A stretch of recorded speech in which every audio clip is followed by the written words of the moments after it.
O Hayek, frontalmente oposto a Platão, no caso, dizendo o seguinte: olha, a tirania é um produto justamente de uma degeneração. Exato. Quando os piores chegam lá em cima, e os piores eles chegam lá em cima, são justamente os mais aventureiros, os mais ousados, os com menos qualificações éticas, os dispostos a tudo. E aí ele está falando dos ditadores. Quem é hoje o Maduro, quem foi o Chaves, são ditadores, são aventureiros. Então é muito atraente a ideia do rei filósofo, se o rei filósofo estiver lendo um tipo de filosofia. E se o rei filósofo estiver lendo Marx? Não é isso? Então, os gregos acreditavam que a história era cíclica. Então você tinha a democracia, ela se degenera pelo populismo. Perfeito. Aí, se torna uma tirania. Aí se torna uma tirania. Exato, aí tem uma revolta e volta de novo um sistema político fechado. Perfeito. Sístoles e diástoles. Você abre, degenera, aí você tem que centralizar de novo para botar moral, ordem outra vez. Né? Então teria esse ciclo. A ordem pode ser para promover justiça social, tudo isso, mas pode ser para promover o oposto, a opressão, o fim da dignidade humana, a falta de liberdade de imprensa, a falta de liberdade de opinião, a falta de liberdade. Então você nunca sabe se aquele cara tem poder absoluto, você nunca sabe como vai ser usado. Então Platão é visto como uma visão ideal, mas o Karl Popper, escrevendo A Sociedade Aberta e os Seus Inimigos, o primeiro disparo que ele faz é contra Platão. Ele fala, esse é o idealista que inspirou o socialismo marxista. Então, as tiranias são muito próximas. Elas são muito próximas, extrema-direita ou extrema-esquerda. É a ferradura, né? É a ferradura. Então, a democracia, é muito interessante isso, porque isso é a síntese da civilização ocidental que está, no momento, sob uma ameaça. Se você perguntar quem foi o grande vitorioso do século passado, desse início de século, foram as economias de mercado. Segundo os padrões de democracia e mercado, foi a primeira guerra, a primeira grande guerra, que não foi uma guerra de espólio, onde o vencedor não botou reparações no vencido. Os americanos, no final da Segunda Grande Guerra Mundial, 1945, os americanos fizeram o seguinte: vamos reconstruir os aliados. A Inglaterra, a França, a Espanha, reconstruímos os aliados. Agora vamos reconstruir os maiores inimigos. Quem é o nosso mais terrível inimigo? A Alemanha? Vamos reconstruir a Alemanha. O Ludwig Erhard, um liberal, traçou o caminho da prosperidade através da competição. Acabou com o capitalismo de Estado, promoveu investimento externo, desregulamentou preços, fez uma gestão extraordinária, reduziu e simplificou impostos. A Alemanha virou a segunda economia mais forte do mundo. Eles perguntaram qual o outro grande inimigo nosso? Japão. Vamos reconstruir o Japão. Virou a terceira economia mais forte do mundo. Perfeito. Aí eles falaram o seguinte: ainda sobraram os antigos aliados, ou seja, a Rússia, a União Soviética foi um aliado durante a Segunda Guerra. Perfeito. Ela está muito grande. E nós estamos durante a Guerra Fria. Nós estamos lutando. Democracia contra sistema político fechado. Vamos dar um nome elegante para a ditadura. Sistema político fechado. Nós estamos lutando contra eles. Elegante, assim, né? Eles têm uma doutrina socialista na economia e eles são politicamente fechados. Nós somos politicamente abertos, somos uma democracia. Nós seguimos a independência dos poderes, porque em vez de ter o rei maluco, o rei filósofo que dá lugar ao rei maluco, tirânico, despótico, que acaba com a dignidade humana, a separação dos poderes. Se tiver o rei maluco, você tem, na verdade, se tiver um presidente maluco, você tem o judiciário, você tem o legislativo, e se o legislativo enlouquecer e quiser fazer coisa errada, você tem o presidente, você tem o judiciário, e se o judiciário estiver fora da caixinha, você tem o legislativo, você tem o presidente. Então, a separação de poderes, isso é um processo cultural, civilizatório, sofisticadíssimo, que nós estamos aperfeiçoando através do tempo. Então, em vez de voltar para Platão, nós temos que mergulhar para o futuro. E o futuro está sendo disputado agora. Essa é a grande engrenagem da civilização. É assim, mas eles estão votando errado. Você começa a não entregar resultado. E aí vem a próxima eleição. E na próxima eleição você tenta corrigir. Mas eles continuam não entendendo. Ok, eles são reeleitos 2 ou 3 vezes. E aí eles vão para a miséria. E aí vocês começam a entender. E na próxima eleição eles aprendem. Mas começa mesmo? Ou degenera para a tirania, que é a Venezuela. Exatamente. Ou recupera. É o que a Argentina está tentando fazer. É o que nós tentamos fazer aqui também. Buscar o caminho da prosperidade novamente. Porque existe o caminho da prosperidade. O Japão seguiu. A Alemanha seguiu. A China seguiu. A China é uma viúva do socialismo. O Deng Xiaoping mergulhou a China nos mercados com o braço dos americanos ajudando. Da mesma forma, eles falaram, bom, nós estamos numa Guerra Fria. A Guerra Fria sobraram dois inimigos, um que é a Rússia e um que é a China, que está começando a caminhar, um povo pobre, um povo simples, uma civilização milenar, rural, que não era expansionista. Os chineses não invadiam ninguém, os chineses eram invadidos toda hora. A China sempre foi isolacionista, ela ficava fechada. É muito grande, né? Construiu a muralha. Não quero que os bárbaros entrem aqui, deixa eu fechar aqui, deixa eu me proteger. Em vez dela fazer uma armada para invadir os outros, fazer um exército para partir em direção aos outros, ela se fechou para se proteger. Então, os americanos deram a mão para a China, virou a segunda maior economia do mundo. Aí você fala o seguinte, quem ganhou essa parada? Foi a democracia ou foi o totalitarismo? Foi o sistema fechado chinês ou foi a democracia americana? A resposta não são os dois maiores, mais fortes do mundo? Sim. Então a resposta é a seguinte, quem ganhou foi a economia de mercado.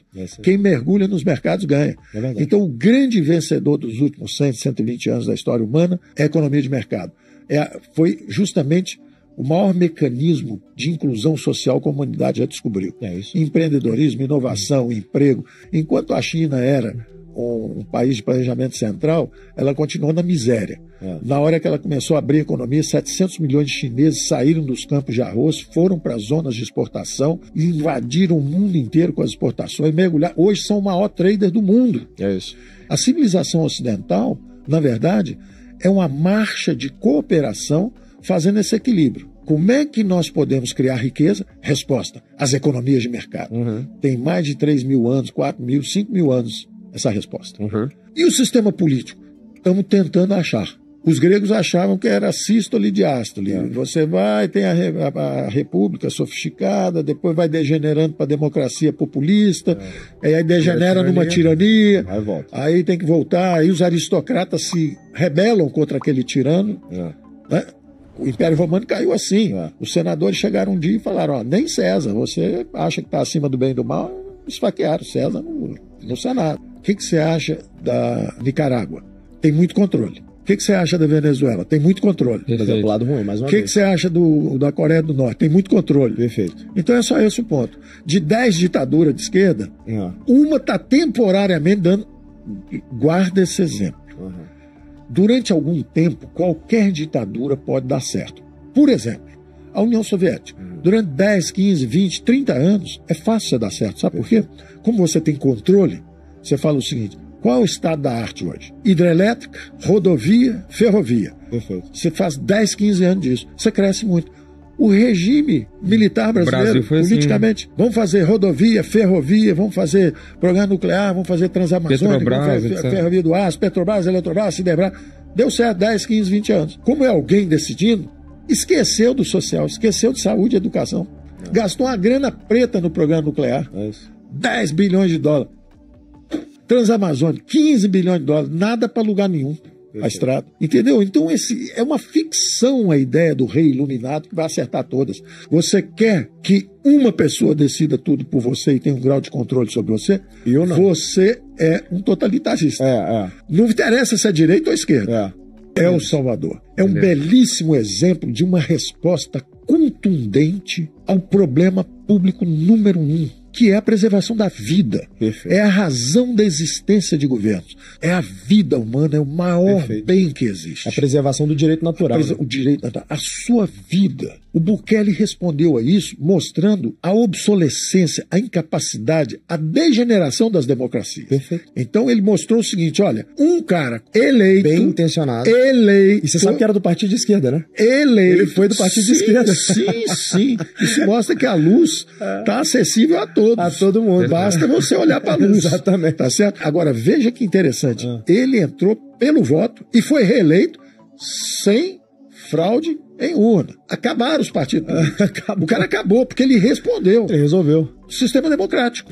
Deu a resposta. Você não precisou da tirania. Mas olha que interessante. O Hobbes pede o poder absoluto. Ele diz, o governo precisa ter o poder absoluto, porque o homem é o lobo do homem. Como o homem mata o homem, é a principal espécie predadora, ameaça a vida, etc. Alguém tem que ter, é o Leviatã.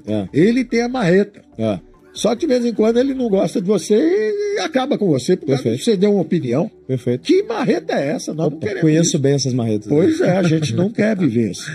A essência é justamente a limitação dos poderes do governo. Ele tem poderes totais, absolutos nesse espaço aqui. Por exemplo, preservação da ordem e preservação das vidas. Claro. Aí ele tem que garantir. Agora, liberdade de opinião, liberdade religiosa, liberdade de empreendimento, liberdade... Pelo amor de Deus, eu não quero ninguém com a marreta atrás de mim. Não. Nem eu. Agora, para quem tá ouvindo a gente, quando aqui a gente falou muito sobre economia de mercado, como que a gente explica para essas pessoas de maneira objetiva o que é essa economia de mercado que existe há tantos milhares de anos? Eu te explico num segundo. Você fez esse relógio? Não. Você fez essa blusa? Não. Você fez o tênis? Não. Sabe fazer o óculos? Não. Sabe fazer um microfone? Sei, mas não nessa qualidade. Pois é. Então é o seguinte, alguma virtude você tem que te permitiu comprar isso tudo que você está usando. É a forma mais intuitiva de você explicar para alguém qual é o mercado. Nós somos uma engrenagem de cooperação extraordinária. A nossa população ficou 1000 anos na Idade Média, entre 180 milhões, 220, 230 milhões. Ela não conseguia aumentar, porque os campos agrícolas, o norte da Europa dava o gelo, chegava o inverno, gelava os rios, congelava os rios, muita neve, acabou a colheita, acabou a comida. Então, justamente os bárbaros desciam. É aquela primeira cena do filme Gladiador, os bárbaros tentando descer e os romanos protegendo, e tem um choque ali na fronteira. Então, a história da humanidade sempre foi isso. Você vê a migração hoje, os mexicanos tentando entrar nos Estados Unidos. O que é isso? Busca de melhores condições de vida. Perfeito. Barcos saindo do norte da África, milhares de pessoas morrendo afogadas, tentando entrar no sul da França, tentando entrar na Grécia, no sul da Itália. O que é isso? Migrações, correntes migratórias, como os pássaros, buscando alimento. A turma fugindo de Cuba para os Estados Unidos, né? A turma fugindo de Cuba. Ninguém anda em direção ao ruim. Todo mundo vai em direção ao bom. Pegando um barco você não precisa perguntar nada. E dificilmente alguém foge do que está muito bom, né? Por isso que as narrativas vão ficando cada vez mais desnudas. Quando você vê 7 milhões de pessoas saindo de um lugar e indo a pé, precisa falar mais alguma coisa? Se está bom, se está ruim naquele lugar? Não, e é interessante até um ponto rápido com relação a isso, porque, por exemplo, a gente tem um governo, claro, de esquerda no Chile, e o Boric, ele tá sofrendo muito com a chegada de tantos venezuelanos no Chile, porque não comporta a quantidade. E ele acabou ali entrando até num confronto muito direto com o Maduro, né? Eles trocaram muitas farpas ali, etc. E até o posicionamento do Boric. Mas eu vou dar um voto de confiança no Boric. Não é só pelo efeito prático da invasão dos imigrantes.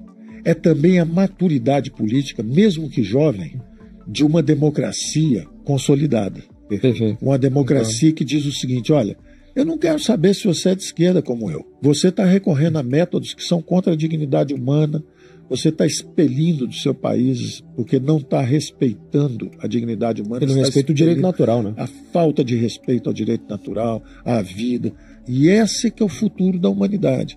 Nós vamos nos olhar além das fronteiras, nós somos uma espécie. Nós vamos nos olhar além das diferenças de concepção. A democracia não é o melhor sistema do mundo. Ela é o que sobreviveu. O Churchill tinha uma frase que dizia o seguinte, a democracia não é uma coisa maravilhosa, melhor nem nada. É o menos ruim. É o despior, né? Como diria a mídia É o despior. É o despior. Entendeu? É porque aconteceu o seguinte, o outro é sanguinário, é truculento, mata. Eu prefiro uma relativa desordem, onde eu sou respeitado, do que uma riqueza material, onde eu não posso desenvolver meu espírito, a minha dignidade pessoal, nada disso. Quer dizer, você vê o seguinte, eu falei sobre o Boric, primeiro dizendo, eu não quero só esse efeito prático, eu estou criticando também toda a concepção. Por quê?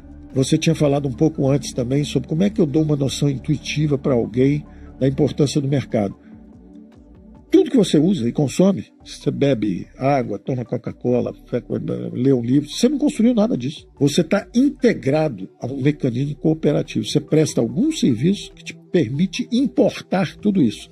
Você exporta alguma coisa. Eu estou exportando uma aula aqui, entre aspas. Estou exportando um pouquinho do que eu li e eu importo o resto. Importei esse terno, importo essa camisa, importo o sapato. Então, essa é a visão intuitiva. Agora vamos para a visão mais sofisticada. É a liberdade individual. Você acha que é possível ter que tipo de arte onde há controle? Você não pode escolher. Quando os soviéticos estavam no auge, os artistas eram perseguidos. Ou você defende a militância e faz algo prático, material, concreto, ou você está cuidando da alma, você está cuidando de necessidades psicológicas, fora, persegue, manda pro Gulag. A riqueza material permite uma liberdade. Os próprios gregos pensavam nisso, que o trabalho físico é coisa para escravo. Nós, intelectual, né? Vamos ser intelectuais, nós vamos ficar pensando, sim, uma beleza, né? Se tiver escravo, né? Você explorando o ser humano, né? Agora vamos fazer o seguinte, democracia, não tem mais escravo. Ele tem o direito também de se iluminar, se esclarecer. E você que vivia só falando enquanto alguém estava fazendo a sua comida, será que você também não tem que praticar um pouquinho? Aí o capitalismo, a economia de mercado, entre aspas, diz o seguinte, vamos fazer o seguinte, quais são os seus desejos? Realize. Você é um pianista? Vai tocar piano. Você é um jogador de futebol? Seja um jogador de futebol. Quer dizer, toda essa complexidade do ser humano, acomodar esses desejos, esses bilhões, são 8 bilhões de mentes, percepções de universo diferente, porque não tem esse negócio de um universo só. Um universo só é um objetivo. Cada um de nós é um universo. Né? Cada um que morre, essa dádiva da vida, cada um de nós perde isso, foi um universo que se extinguiu. Era um universo, era o meu universo, como eu via o universo. Onde é que você pode praticar isso se não for num sistema de cooperação extraordinário, onde cada um faz um papel? Aí você fala, mas é muito competitivo, um compete com o outro. Que falso. Bom, né? Não, mas que bom que haja competição. É claro, mas porque ela é uma condição de segunda ordem. A condição de primeira ordem é o seguinte, é a maior engrenagem de cooperação econômica que a humanidade descobriu. Ela descobriu, estava com os fenícios, aí os judeus praticaram, foram perseguidos em vários lugares porque eles praticavam bem. É isso. Aí depois os outros praticaram também, e agora vieram os chineses, agora vieram os indianos, agora mergulhou todo mundo. Sim. Mas uns ainda preferem controle e outros falando assim, não, prefiro a democracia. Mas veja, Paulo, ainda bem que tem competição, que se não tivesse o consumidor ia pagar sempre mais caro. Não, nós vamos chegar lá. Nós vamos chegar lá. O que promove mais o futebol? Um time vai jogar sozinho e vai ser campeão todo ano? Ou essa riqueza que é o Campeonato Brasileiro, disputa, um contrata jogador. Você parece que é uma competição. A competição é uma condição de segunda ordem. Como é que a gente organiza para tornar emocionante, para dar mais renda, pagar melhores salários e tal? É uma condição de segunda ordem. Existe a competição. Mas o bem maior, entre aspas, é o amor ao esporte. Esse é o vencedor. Sim, e o competidor, você está certo. O competidor te aperfeiçoa. É isso aí. Me diz quem é o seu maior competidor, eu digo a qualidade do seu negócio. Perfeito.